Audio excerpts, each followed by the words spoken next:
The morning sun struggled to pierce through the thick pines of Yellowstone National Park, casting long, dappled shadows across the forest floor. 6-year-old Emma Carter sat on the porch steps of her family's remote cabin, her small fingers tracing invisible patterns on the worn wood. The air was crisp, filled with the scent of damp earth and pine needles. Birds chattered in the treetops, oblivious to the loneliness pressing against Emma's chest. The world had changed since her father's death. Dr. James Carter had been everything to her, a towering figure of knowledge, kindness, and adventure. He had promised to teach her everything he knew about the wolves he studied. Then, one cold spring morning, he was gone. The official report said it was an accident, a misstep in dangerous terrain, but Emma knew better. Her father had never been careless. And now, 3 months later, the unanswered questions still clawed at her heart. A sudden, guttural howl ripped through the morning air, shattering the silence. Emma froze. This wasn't an ordinary wolf call. It was urgent, raw, something deeper than instinct. She scanned the tree line, her heart pounding. Then she saw it. A massive, gray wolf emerged from the mist, its movements slow and deliberate. Emma's breath caught in her throat. She knew this wolf. Sierra. Her father had spent years observing this alpha female, documenting her pack's behaviors. Emma had seen countless photos of her in her father's research journals. The distinctive notch in her left ear, the piercing amber eyes. But Sierra wasn't alone. Clutched carefully in her powerful jaws was a small, limp body. A wolf cub. Blood matted its dark fur. Emma's first instinct should have been to run. Any other child might have. But she didn't move. She couldn't. There was something in Sierra's eyes, something that made her stay. 10 feet away, the mother wolf slowed, her breath visible in the cool morning air. With deliberate gentleness, she lowered her injured cub onto the ground, just inches from Emma's bare feet. Then, to Emma's astonishment, Sierra stepped back 3 paces, sitting on her haunches, watching her expectantly. Emma's pulse thundered. The wolf was asking for help. "Mom!" She scrambled to her feet, nearly tripping as she bolted for the cabin door. "Mom, come quick!" Inside, Dr. Catherine Carter stood at the kitchen sink, lost in thought as she absent-mindedly washed a dish. The sudden frantic pounding on the doorframe snapped her from her daze. "Emma?" She turned, concern flashing across her face. Emma was breathless, her copper hair wild, her green eyes wide. "Mom, it's Sierra. She brought her baby. He's hurt bad." Catherine's heart clenched at the desperation in her daughter's voice. "Sweetheart, slow down. What do you mean she brought—" "No, Mom, you have to see." Emma grabbed her mother's wrist, tugging with surprising strength. With a mixture of disbelief and urgency, Catherine grabbed a towel and followed her daughter onto the porch. And then she saw it. The great gray wolf sitting at the edge of the clearing, the tiny, wounded cub lying motionless in the dirt. Catherine gasped, her scientist's mind battling against the sheer impossibility of what she was seeing. Wild animals didn't do this. A wolf should never willingly approach humans, let alone entrust them with its offspring. Yet Sierra remained still, watching them with an eerie intelligence. A shiver ran down Catherine's spine. "Oh my God!" Emma knelt beside the cub, her small hands hovering over its frail body. "Mom, we have to help him." Catherine hesitated. This was against every protocol. Injured wildlife belonged in professional care facilities, not private homes. But as she looked into her daughter's pleading eyes, then at Sierra's unwavering gaze, something inside her shifted. A choice had already been made. Catherine exhaled sharply. "All right, but we have to be careful." She reached down, gently wrapping the cub in the towel. It let out a weak whimper, but didn't resist.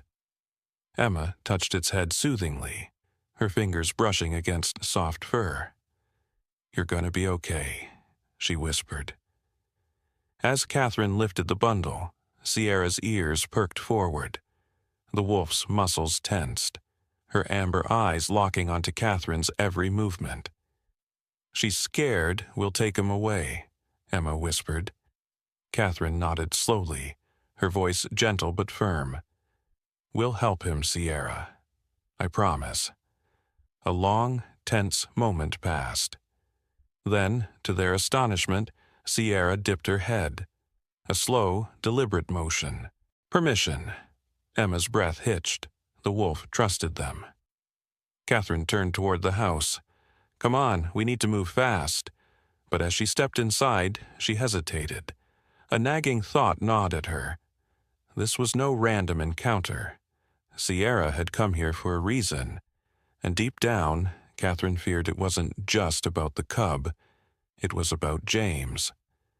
20 miles away, Michael Carter adjusted the brim of his ranger hat as he pulled his truck onto a narrow dirt road leading toward his sister-in-law's cabin. His phone had barely stopped vibrating since Catherine's frantic call. His gut told him this was trouble. Michael had spent his career walking a tightrope between conservation and politics. As head ranger of Yellowstone's Southern Division, he had a duty to protect the park's wildlife, but also to navigate the volatile relationships between ranchers, lawmakers, and environmentalists. And now, wolves were at the center of a growing storm. Tensions had been escalating for months. Wolves were being found shot illegally, their bodies left as warnings. Ranchers blamed them for livestock losses. And at the center of it all was his late brother James, a man whose work had challenged everything people thought they knew about these animals. Michael clenched his jaw. He had promised Catherine he'd keep her and Emma safe. But as the trees thinned and the familiar outline of the Carter cabin came into view, a cold dread settled in his chest. Because he knew one thing for certain. If Sierra had come seeking help, it meant something was very, very wrong. The late afternoon sun cast golden hues across the dense forests of Yellowstone, but the air carried an undercurrent of unease. Emma Wilson stood on the porch of her family's cabin, her small fingers gripping the wooden railing. Inside, her mother, Catherine, was on the phone with her uncle, Michael Thompson, the head ranger of the park, trying to explain the impossible. "Michael, you have to believe me." Catherine's voice was urgent but measured. "Emma swears it was Sarah, and the cub, it's hurt, we need help." There was silence on the other end, and then Michael's deep, steady voice. "Kath, even if it was Sarah, we can't just bring a wild wolf inside. You know the regulations." "Michael, I don't care about regulations," Catherine shot back. "A mother wolf doesn't bring her injured cub to humans unless there's no other option.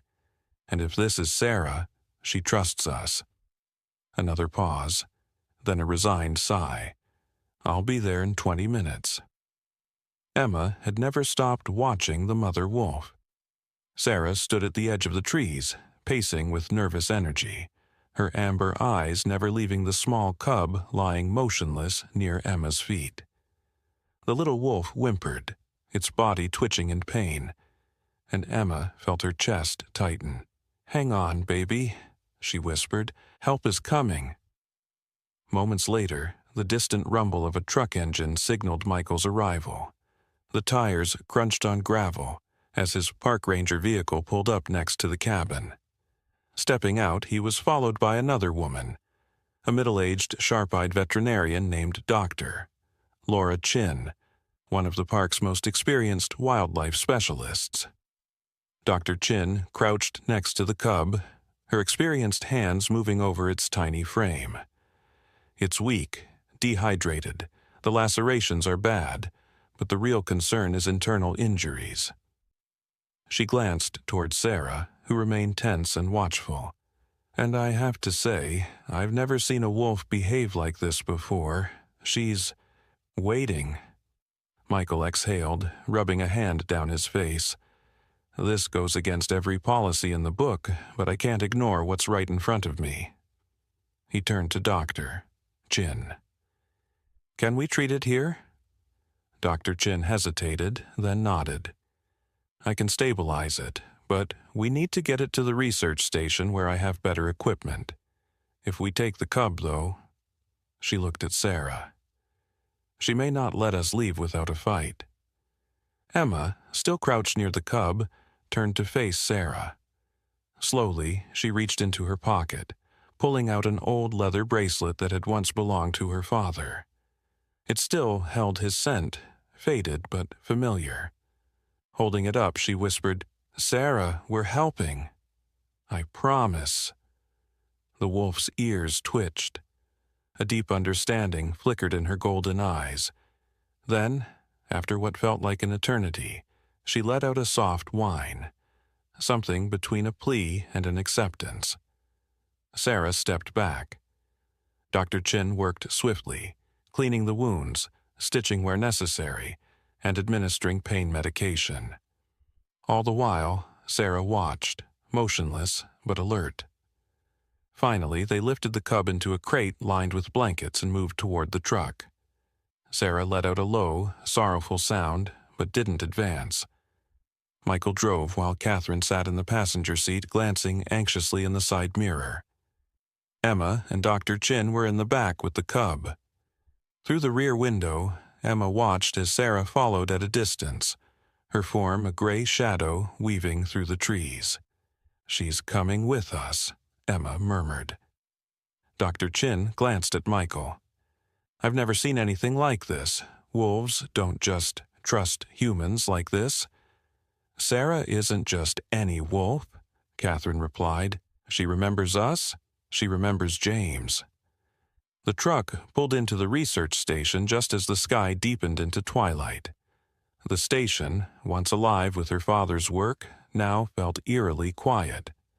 His photographs still lined the walls, snapshots of wolves he had studied, including a young Sarah with her distinctive notched ear. Inside, Dr. Chin got to work, setting up an IV drip and monitoring the cub's vitals. Meanwhile, Michael paced near the window, glancing outside where Sarah stood just beyond the tree line. She was waiting. She won't leave, Emma said softly. She won't leave without him. Catherine exhaled, rubbing her temples. Then, we don't have much time. What do you mean? Michael asked. I mean, she said, voice growing tight, that Sarah's pack has been disappearing one by one. James knew something was wrong. And now Sarah is here alone with just one cub left. Michael's jaw tightened. You think someone's been killing them? I think James was getting close to something. And I think he died before he could prove it. Silence fell. The weight of her words sank in, unspoken fears finally given voice. Dr. Chin, still focused on the cub, finally broke the quiet. We need to get some rest. The cub will be stable for the night, but tomorrow is going to be a long day. Michael nodded, though his expression remained troubled. I'll stay here overnight. Make sure everything stays secure. Catherine sighed. I'll go get blankets for Emma. As the adults busied themselves, Emma walked toward the glass doors, pressing her small hand against the cold surface. Outside, Sarah lay curled at the edge of the station's yard, her gaze never leaving the building. Emma reached into her pocket again, fingers brushing the worn leather of her father's bracelet. I miss you, Dad, she whispered. But I think Sarah remembers you. And I think she needs us now. The night stretched on, stars reflecting in Sarah's eyes as she watched over her cub. And in the research station, Emma drifted into sleep, dreaming of the past, and of the truths yet to be uncovered. The cold night air clung to Emma's skin as she huddled by the window, her small hands gripping the edge of the wooden frame. The research station was quiet, save for the occasional rustling of leaves outside, but her heart pounded with unease. Outside, in the dim glow of the porch light, Sarah's golden eyes shimmered in the darkness. The mother wolf sat silently, her body tense, ears flicking at every distant sound from the forest. She was waiting, watching. Emma glanced back at the sleeping cub nestled in a soft blanket near the old examination table. It had finally drifted into peaceful slumber after a restless night, but Emma knew it wouldn't stay that way for long. Wolves weren't meant to be confined, and neither was Sarah. If they didn't find a way to reunite them soon, she feared Sarah might try to take matters into her own paws, and that would put them all in danger. Footsteps creaked on the wooden floor behind her. Emma turned to see her uncle, Michael, standing in the doorway. His ranger uniform was wrinkled, his jaw tight, and there was a weariness in his eyes that hadn't been there before. "She's still out there?" he asked, keeping his voice low. Emma nodded. "She's not leaving. She won't until she gets her baby back."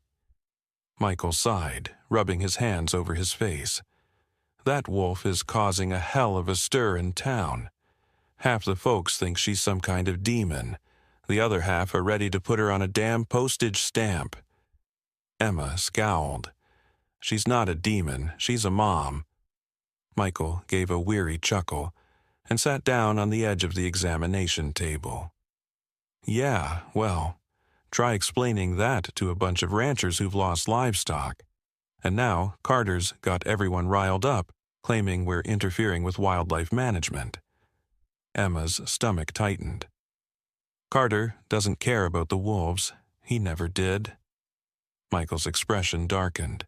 "No, he doesn't, and that's what worries me." He exhaled sharply, his fingers tapping absently on the edge of the table. "Listen, Emma, we need to be smart about this. I've got a bad feeling that Carter's not just trying to get rid of the wolves, he's covering up something bigger. Your dad, he was onto something, and I think it got him killed." Emma swallowed hard. She had suspected as much, but hearing her uncle say it out loud made the air feel heavier. "What do we do?"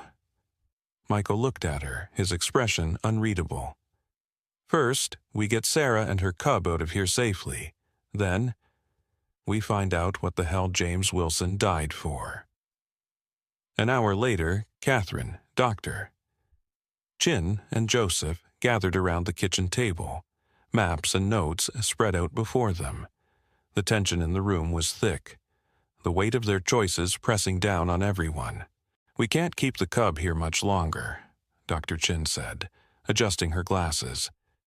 "It's responding well to treatment, but it needs to be with its mother. Sarah won't wait forever." Catherine nodded.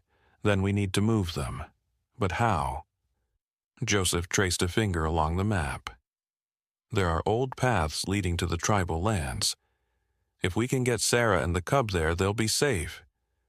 My people will ensure no one touches them." Michael frowned. "That's a long trek, especially with Carter's men crawling all over the park."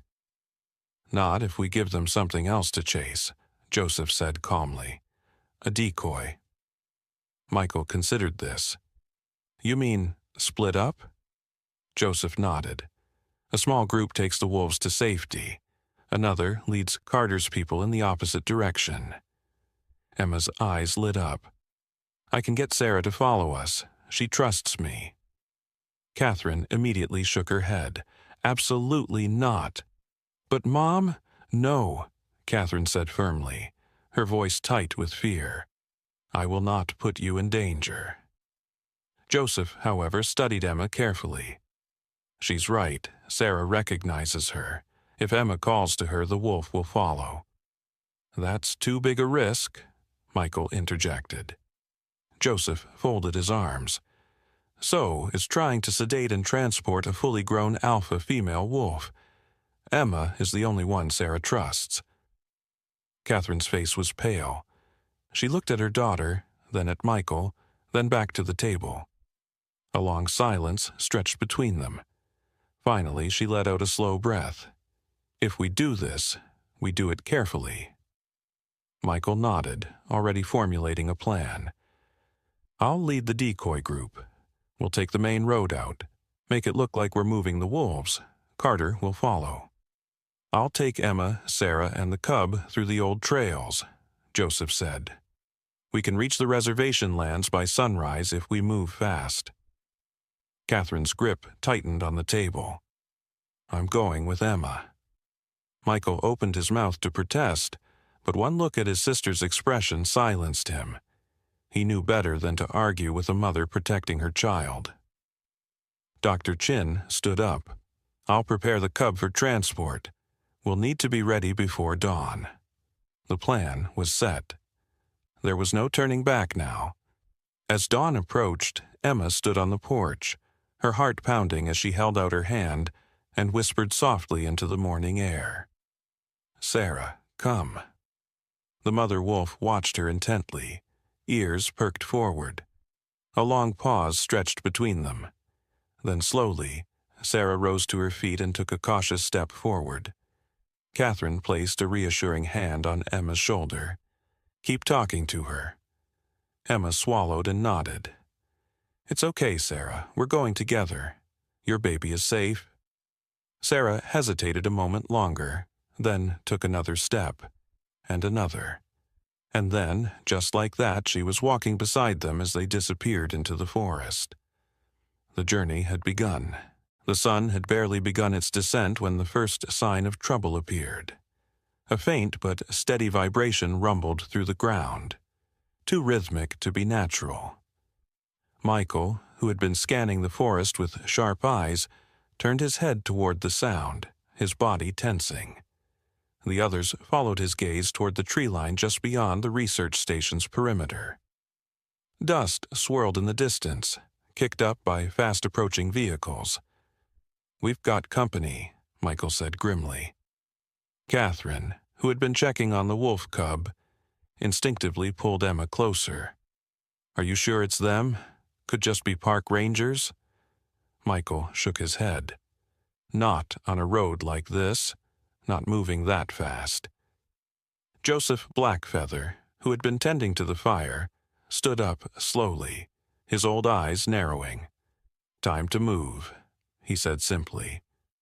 Dr. Laura Chin was already gathering medical supplies, hastily packing them into a canvas bag. We can't move the cub too fast, she warned. He's still weak. If we jostle him too much, it could do more harm than good. Emma looked up at her mother, her voice tight with worry.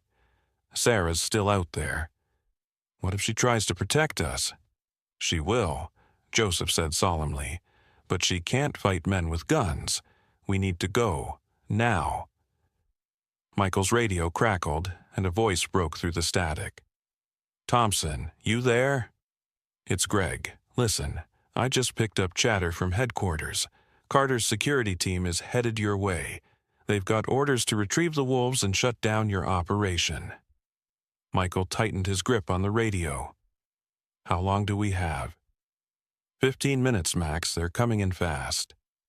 Michael exchanged a look with Catherine and Joseph. There was no time for second guessing. All right, everyone grab what you can carry. We're moving out. They had planned for this. Ever since Michael uncovered the truth about Carter's illegal operations and Marcus had defected from the enemy's sight, they knew it was only a matter of time before their adversaries made a bold move. The old mining tunnels Joseph had spoken of would be their best bet for escape, but getting there without being seen was another challenge entirely. Frank Miller had already positioned his truck near the back entrance of the research station. The rugged rancher, once their fiercest opponent, had become an unlikely ally in their fight. You get the girl and the cub out of here first, he told Catherine. I'll buy you some time. Frank, you don't have to... Catherine started, but Frank waved her off. Ain't about what I have to do, it's about what's right. Now go. Michael led the way, guiding them along a hidden footpath that wound through the dense forest. Emma clutched the wolf cub against her chest, feeling its small heartbeat flutter against her own. Sarah had disappeared into the woods earlier, but Emma knew, deep in her gut, that the mother wolf was close, watching over them. The sound of engines drew closer. The security team had arrived. From their concealed position in the underbrush, they could see Carter's men fanning out near the research station. Armed with high-powered rifles and tactical gear, they moved with an efficiency that suggested this wasn't their first covert operation. One of them knelt by the dirt road, touching the tire tracks left by Michael's truck. "They've already moved out," the man called to Carter, who stood beside an unmarked SUV looking irritated. "Then find them," Carter snapped. "I want the wolves, and I want that evidence before it gets out any further. Check the tree line." Michael motioned for the group to stay low and move quietly. They slipped through the forest, keeping to the shadows, the sounds of pursuit growing ever closer behind them. They had almost reached the old mining tunnels when a single gunshot rang out, shattering the tense silence. Emma froze, her heart hammering in her chest. "Sarah!" she whispered urgently, her eyes darting through the trees. "Keep moving!" Michael urged, pushing them forward. But Emma refused. "I can't leave her." She turned, her young face set with determination. "I have to find her." "Emma, no!" Catherine grabbed her daughter's arm, but Joseph stepped forward, his gaze steady. "Let her go," he said gently. "The wolf called to her. She has to answer." Catherine hesitated, torn between protecting her child and trusting the bond Emma had with Sarah. Finally, she nodded. "Michael, go with her. Get her back safely." Michael nodded and followed Emma as she darted into the trees, the wolf cub still cradled in her arms. They found Sarah near the edge of a ravine, her powerful body tense, her fur bristling. A man stood in front of her, his rifle half raised. "Marcus. Stand down, Marcus," Michael called as they stepped into the clearing. Marcus glanced at them, his expression conflicted. "Carter's men are right behind me. You need to get out of here, now." "Not without Sarah," Emma said defiantly. The mother wolf never took her eyes off Marcus. She knew him. She remembered what he had done. But she didn't attack. She only stood her ground, her body a shield between the humans and the approaching threat. "Marcus," Michael said carefully, "you know this isn't right. You know Carter's lying to you." For a long moment, Marcus didn't move. Then, slowly, he lowered his rifle. "Get out of here. I'll lead them in the wrong direction." Emma hesitated only a moment before nodding. "Thank you." Sarah let out a low growl but didn't attack. She backed away, nudging Emma toward the safety of the tunnel entrance. Emma turned and ran, Michael close behind. The last thing she saw before disappearing into the shadows was Marcus, standing tall, his gun still lowered, as Carter's men broke through the trees. They reached the mining tunnels just as the sun dipped below the horizon. The air inside was cool and damp, the space echoing with each breath they took. Catherine exhaled in relief as Emma and Michael appeared, Sarah right behind them. "We made it," Michael panted. But Carter won't stop looking. Catherine looked down at Emma, who still held the cub tightly. "Then we have to make sure he never finds what he's looking for." Joseph nodded. "It's time to bring the truth to light." Outside, the night settled over the forest, and Sarah stood at the entrance of the tunnel, her amber eyes glowing in the darkness. The battle wasn't over yet, but for the first time, they had hope. The sky over the Yellowstone wilderness burned with the soft hues of dawn, casting long shadows through the towering pines. Emma sat beside Scout, the young wolf's amber eyes flickering in the dim morning light. He was stronger now, his wounds healing. his body growing into that of a true, wild predator. But he wasn't just any wolf, he was Sarah's son, and he was meant for something greater. A few feet away, Michael was going over the final details of their plan with Catherine and Joseph. The evidence they had collected, the memory card containing images of Carter tampering with James's safety gear, the recordings of the illegal mineral surveys, was more than enough to bring Carter and his corporate allies to justice. But getting that evidence into the right hands was a different battle altogether. Michael turned to Marcus, who stood off to the side, arms crossed. The scars Sarah had left on him were healing, but something deeper in him had shifted. His loyalty had wavered, but now he was here, standing with them instead of against them. "You sure about this?" Michael asked. "Once we make our move, there's no turning back." Marcus exhaled sharply, running a hand through his hair. "I spent years looking out for myself, following orders from people who didn't care about anything but their wallets. James tried to stop me from going down that path, but I didn't listen." He turned to face Michael. "I'm listening now." Michael nodded. That was enough for now. Joseph cleared his throat. "We need to move before Carter's men pick up our trail again. The FBI is on their way, but we have to hold out until they get here." Catherine placed a reassuring hand on Emma's shoulder. "You're staying close to me," she told her daughter. "No running off." Emma nodded, but her mind was elsewhere, on Scout, on Sarah, on the weight of everything they had lost. She reached down, gently scratching behind Scout's ears. "We have to be brave," she whispered to him. The young wolf blinked up at her, as if he understood. They set out through the dense woods, taking the old, winding paths Joseph knew like the back of his hand. The goal was to reach the edge of the park, where a safe house awaited them, a secluded cabin belonging to one of Joseph's allies on the tribal council. There, they could safely upload and transmit the evidence, but Carter wasn't far behind. The distant thrum of an approaching helicopter sent chills down Michael's spine. He stopped mid-stride, signaling for the group to take cover under the thick brush. The black aircraft hovered above the treetops, its searchlight sweeping the ground below. "They've got thermal imaging," Marcus muttered. "They'll find us if we stay put." "We need a distraction," Catherine whispered. "Something to draw them away from our trail." Emma's fingers tightened around Scout's fur. Then, before anyone could stop her, she stood up. "Scout can lead them away." "Absolutely not," Michael snapped. "That's too dangerous." Emma's face was set with quiet determination. "Sarah trusted us to keep Scout safe, but Scout can help us now.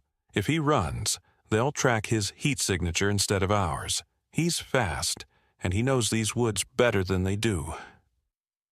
Catherine opened her mouth to protest, but stopped. There was something in Emma's eyes that reminded her of James, his unwavering belief in the wolves, in their intelligence, in their ability to make their own choices. She turned to Scout, kneeling beside him. "Are you sure?" she asked softly, as if the young wolf could answer. But in a way, he did. He stepped forward, licking Emma's hand, then turned toward the direction of the searchlights. Joseph gave a solemn nod. "The old ones say the wolf walks between worlds, the hunter and the hunted, the wild and the tamed. He chooses his own path." Emma pressed her forehead against Scout's. "Run fast," she whispered. And then, without another word, she clapped her hands and shouted, "Go!" Scout bolted into the trees, his gray form disappearing into the shadows. Moments later, the helicopter shifted direction, its searchlight sweeping after him. The group didn't waste another second. They ran. The safe house was within reach when the first gunshot rang out. Michael shoved Emma behind a fallen log, his weapon drawn. "Stay down!" he barked. Catherine pulled her daughter close. shielding her with her body. Marcus and Joseph returned fire as a group of Carter's men emerged from the trees, moving with military precision. These weren't just hired thugs. They were trained operatives, men who had been sent to ensure none of them left these woods alive. Michael took a deep breath, steadying his aim.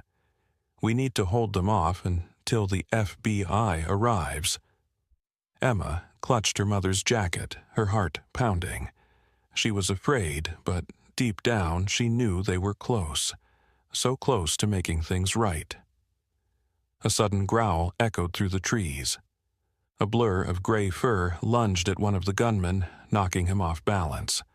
Scout. He had returned. The young wolf snarled, his fangs bared. He was still growing, still learning. But he was fast, and he was fearless. As Carter's men scrambled, trying to react, Michael seized the moment, firing precise shots that forced them into retreat. The sound of sirens in the distance told them what they needed to know. The FBI had arrived. By the time the dust settled, Carter was in handcuffs, his face pale with rage as the federal agents led him away. His men had surrendered or fled, and Highland Mining's illegal operation was officially shut down. Justice, at long last, had come for James Wilson. Emma sat beside Scout, running her fingers through his thick fur. He was tired but unharmed. He had saved them, just like his mother had. Michael approached, kneeling beside them. "Your dad would be proud," he told her softly. "Of you, of Scout, of everything we've done here." Emma blinked up at him, her eyes shining with unshed tears. "We finished what he started." Michael nodded. "Yeah, we did." Months later, the research station was renamed the James Wilson Wildlife Study Center. Emma, now 7, stood before a crowd of students and conservationists, speaking with the confidence of someone who had lived a lifetime's worth of lessons in a single year. "My dad believed wolves are more than just predators," she said. "He believed they are family, that they love and protect each other the way we do, and he was right." Scout sat beside her, no longer a cub but a strong, young wolf. He wasn't tame, but he wasn't fully wild either. He was something new, something in between. As the sun set over Yellowstone, a familiar sound rose in the distance, a lone howl carried by the wind. A tribute, a call. Scout lifted his head and howled in return. Emma smiled, knowing that somewhere, somehow, Sarah was still watching over them. Their story wasn't over, it was just beginning.